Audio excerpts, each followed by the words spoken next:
Year-old boy chokes to death in a school cafeteria. And now one state assemblyman is working on a plan to make sure that never happens again. What Fox 6 investigator Brian Polson found that caught the Milwaukee lawmakers' attention.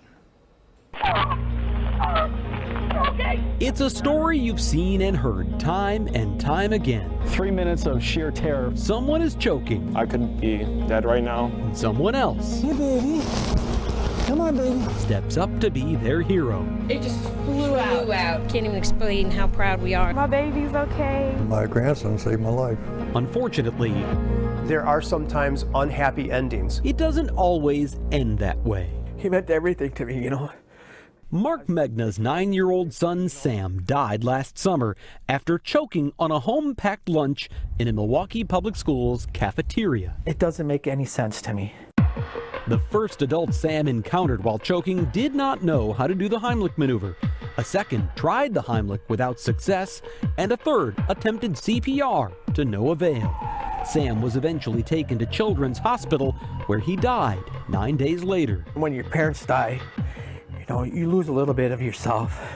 You know, but when Sam died, I lost everything. There is little doubt the adults who attended to Sam were trying to help him, and there's no way to know if a faster or better trained response would have made a difference.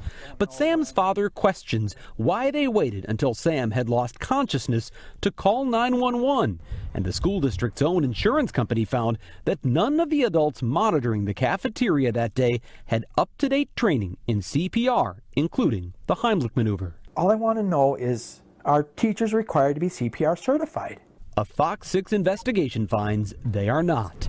Milwaukee Public Schools do not require staff members to get the training, and neither does Wisconsin state law. It's absolutely tragic. And that's where State Assemblyman Daniel Reamer comes in. We need a plan to make sure this never happens again. Reamer and his staff watched our investigation at the Megna family's request. It really touched us. And immediately began researching what they could do to prevent a similar tragedy in the future. My hope is that this story, that the one you've already shared, the one you're continuing to tell, will provide anyone who has doubts with at least a side of the story that says, you know, this is urgent, this is important.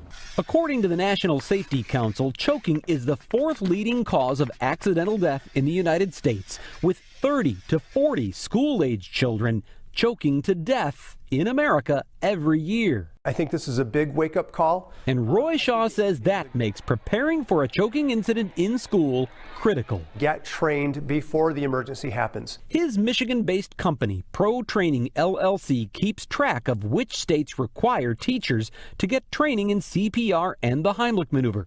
And their map shows Wisconsin is surrounded by states that require at least some school staff members to get the training, including Indiana and Michigan, which require all teachers to be CPR certified before they can get a teaching license. But in Wisconsin, only students are required to get the training. For staff, it's voluntary. We've got to make sure teachers know what to do. They know how to remove, a chicken finger from a throat.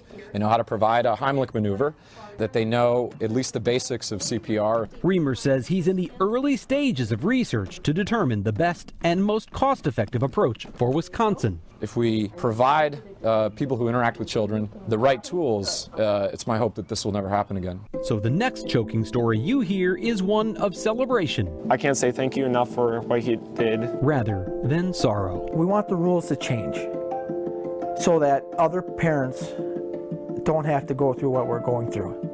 Last fall, the governing body of high school sports in Wisconsin, the WIAA, instituted its own requirement that coaches be certified in CPR and first aid. Representative Reamer is hoping to craft something similar for other school staff members, though he says he can't introduce anything until at least next January, when a new legislative session begins. In the newsroom, Brian Polson, Fox 6 Investigators.